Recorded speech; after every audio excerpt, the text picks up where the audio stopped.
Hello guys, in this video I'll show you a few things you can try if your PS5 has a picture on the TV but there's no sound coming through. So if you are dealing with this problem, let's start with some of the easiest checks first. Take a look at your TV and make sure the volume is turned up and the TV isn't muted.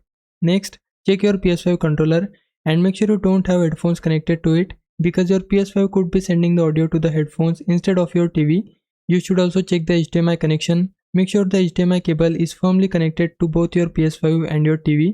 If you have another HDMI cable available, try swapping it out, and you can also try plugging the PS5 into a different HDMI port on your TV. Once you have checked all of that, let's take a look at the audio settings on your PS5. From the PS5 home screen, open settings and then select sound. Now go into audio output. Here, look for an output device option and make sure it's set to HDMI device, which should be your TV. After that, scroll down until you find HDMI device type. Make sure this option matches your setup. So select TV if you are using your TV speakers, or AV amplifier if you are connected to an amplifier or similar audio system. Hope this helps. Leave a like and subscribe my channel. For now, thanks for watching.